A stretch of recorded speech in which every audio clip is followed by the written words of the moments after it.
proportion intéressante. Pour moi, c'est la 7e édition, puisque élu en 2002, je n'avais pas eu l'occasion de le faire à cette époque-là.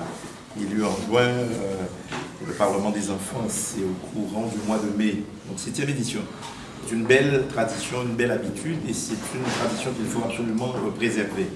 C'est l'occasion de s'adresser aux enfants, de leur apprendre la mécanique, si j'ose dire, de la démocratie en action, comment se préparent les lois, comment s'organise, si j'ose dire, le cheminement d'un texte selon l'origine du texte.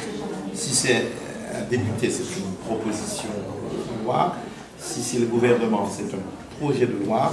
Ensuite, comment travaillent les commissions, comment les textes peuvent être amendés, changés, modifiés, adoptés ou rejetés. Et lorsqu'ils sont adoptés, comment ils arrivent à l'Assemblée nationale, en séance publique, devant donc les 577 députés. Évidemment, quelquefois, on n'est pas très nombreux, selon la nature du texte. Le travail se fait de cette manière. Et les enfants sont très friands, très curieux de cette mécanique-là, parce qu'eux-mêmes, ils ont préparé une proposition ici à Trois-Rivières. C'était, à mon sens, un très bon texte. C'était sur un dispositif d'alerte précoce au tsunami. Donc, les enfants ont vraiment de la jugeote, ont vraiment de la créativité, un génie pour revoir les textes qui sont d'actualité. Et donc, c'est intéressant. Ensuite, vous êtes cuisiné, c'est bien le mot. On veut tout savoir. Les enfants posent des questions. Combien gagnez-vous? Comment travaillez-vous? Qui est avec vous? Combien de fois prenez-vous l'avion? Avez-vous un bureau à Paris? Est-ce que vous payez vos impôts? Est-ce que c'est la région qui paye? Non, c'est intéressant. Et donc, c'est la citoyenneté en action. Et ce sont les, si j'ose dire, la relève. C'est la relève. C'est la Guadeloupe de demain qui est là. Alors c'est Thomas de Wolf qui est là, qui a été élu député junior au 2e tour, qui va représenter la 4e circonscription. Thomas n'est pas trop timide, et donc il va pouvoir défendre les couleurs de son école et de sa classe. Donc voilà, n'est-ce pas Thomas?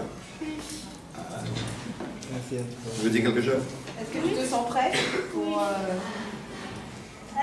Au début c'était un peu compliqué, on s'est présenté et au premier tour et on était presque à égalité et après mes copains me disaient je vais voter pour toi et j'ai été élue, je suis content. Tu as été élu au 2e tour. J'ai été élue au 2e tour et je suis content que ma suppléance ça soit Solène. Voilà. Et est-ce que tu penses que dans l'avenir, ça peut jouer un rôle, par exemple, dans ton choix de ton futur métier? Oui. Tu peux faire de la politique. C'est pas un choix. Ça dépend des études que tu feras, des associations que tu choisiras, des partis politiques si tu veux entrer dedans. Il faut s'intéresser à son pays. Voilà. C'était très bien. Merci. Vivant.